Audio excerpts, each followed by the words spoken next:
All right, chapter 3 continued, 3.4, library of functions and piecewise functions. All right, so I said earlier that you should know the graph of every function that you know. So functions that you know, square root of x, x squared, x cubed, all right, x squared, y equals 1 over x. All of these are individual functions, and when they say library of functions, they're saying, you know what, you need to know these graphs. Doesn't say anything about graphs specifically on this slide, but we do know we're talking about graphs of functions. All right, piecewise functions, we'll get to that. All right, so they're giving you this, just kind of really quickly giving this to you. I think I might have touched on this in another video about how they'll just tell you, the domain and range, set of non-negative numbers, so, real numbers. So right off the bat, when they want to talk about a function, they're going to follow that Henschel's 5 levels of understanding a function to some degree. Not even talking about it numerically, but they did tell us that its domain and range are non-negative real numbers. So the difference between saying non-negative and saying positive.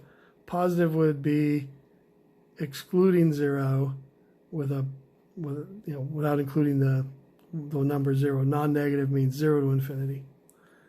All right, they tell you the intercept is 0, the y-intercept is 0. Function is neither even nor odd, where it's increasing. This idea of the absolute minimum. They don't give you an absolute maximum. I could probably wait for the graph to show up, but the graph's always climbing, but it does have a minimum value, and that is something they're telling us about. So they're just telling us that, and be prepared. Be prepared to to know the domain and range and that kind of thing. And when it happens, to graph it. Graphing the cube root function. Now the cube root function is a different function. We just changed, we were talking about square root, now we're talking about cube root. And cube root has an entirely different, domain and range. So they run a test that we did in the earlier section to show that the function is odd. So if the function's odd, that means if you've got a point here, say in quadrant 1, there's another point in quadrant 3. And that's different than the square root function. Square root function didn't have any of this. They're finding the intercepts. Table, I guess they call it a table even if they did it this way. All right, so I'm just trying to see, they're putting x. Putting x, we calculate our y. We put it all right next to each other. So they picked this 1/8, which might be kind of interesting, but they just wanted a fraction. We don't always pick fractions, but if you know the function well enough, you can certainly pick those values. Notice they didn't pick -1, and the reason for that is the author's using the idea of that the function's odd to not have to do that. So what I'm going to do, call this A, B, C, D. I don't know if I have room for it, but A, B, C, D. So we have those points, and A is already at the origin, but B has its B prime.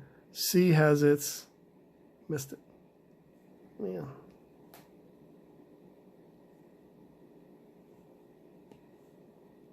This would be B. It's clustered so close together. This would be C prime, and that would be D prime.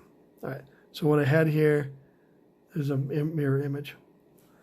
And we don't have to go completely geometric on there. We actually know what point it is. If it's 8, 2, we know it's -8 and -2. In other words, when you reflect through the origin, you're changing the sign on both numbers. So that's what they're doing. I'm not sure if I think that's really a great idea. I mean, in other words, I don't see any problem with putting it on the table and actually calculating those points, but they're just trying to flex the muscle that he just taught us about, and that is the idea of if you know it's odd, it means that you don't need to include these negative values in your table because you got the positive version. But that is the shape of that graph, accurate picture of it. Now they tell us the domain, all real numbers, interval notation will be negative infinity to infinity. The intercept, the fact that it's odd, so all the properties of it. The absolute value function. So they really did go through the process. Absolute value function is even. The graph of the absolute value function, they actually went ahead and did it. And, you know, if this is a point, call it B prime or B. B prime would be its reflection.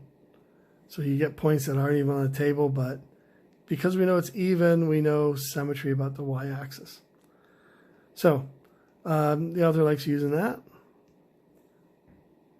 And, you know, if you can answer all the questions, though, with just a bigger table, that's fine. But in any case, you can see this shape that you get from absolute value. They tell you about the domain and range. The range, notice how the letters y, it says y is greater than 0, which you knew that.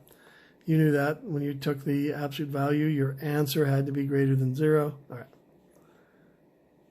We'll move on. The constant function, f of x equals b or y equals b. Identity function, y equals x. It's called identity because y is just equal to x, and that's something we use in math when something's equal to itself, I guess. It's the identity property. So anyhow, that's an important line, y equals x or f of x equals x. So we'll come back to it in a few sections, a few chapters. So I'm not really sure what you're supposed to get out of this other than the author just kind of gives you a function and then gives you the picture. And that is what you're supposed to get out of it. You should just know these. Y equals x cubed looks like this. Square root function looks like this. So that's what I mean by library of functions. Cube root function, we had the graph earlier. It's actually the exact same graph we had earlier. It's a little smaller here. Reciprocal function. Okay. Don't want that. All right. Okay. Reciprocal function. This is an important function, important graph. It's one of the graphs we're going to do later, the hyperbola. I don't really like hyperbolas unless they really stretch out a little bit longer, so you kind of see the property that it's getting closer and closer to the asymptote. But y equals 1 over x, a function you should be familiar with. All right, and then they even threw this one, greatest integer function. I guess it's interesting in that, you know, it passes the vertical line test, and the reason why it passes the vertical line test is these open circles here, which we'll talk about later. But other than that, you know, just recognize the pattern and know that it's the greatest integer function. And now we're on to this next part of this section. This could have been a whole new section, but next part of this section is piecewise defined functions. And that's where you use one function. Let me draw a little x and y. I was saying that 1. Use that's not an asymptote or anything. It's just me chopping this graph at 1.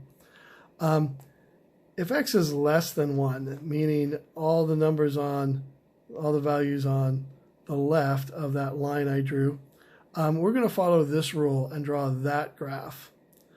And on the other side of that line, when x is 1, we're going to follow this one or draw that graph. And they're totally different graphs. This one's a line with a slope of -2.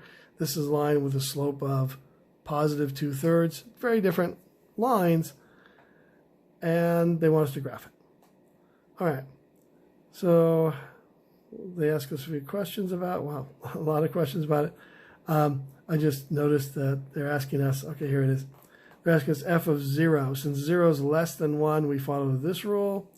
F of 1, because of that little line right there, that equal to in the inequality, we're going to follow this rule. And then 2 is certainly greater than 1, so we'd follow that rule. All right. So we did the calculations, but I really want to get to the graph itself. So let's kind of sprint ahead here and see if we can find that. X-intercept.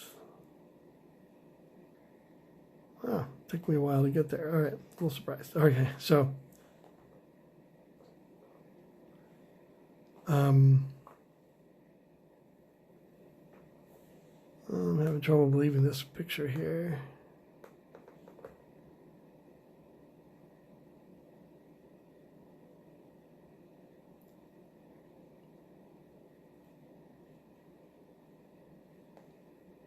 I should double check that that's the one that they were giving us here.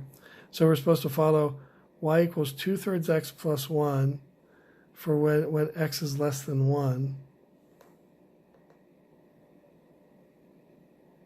I think they changed the graph at the wrong point. Looks like this graph changes at, you know, they have one graph up to 0 and another graph up to 1. Let me pause the video and fix that. Hold on one second.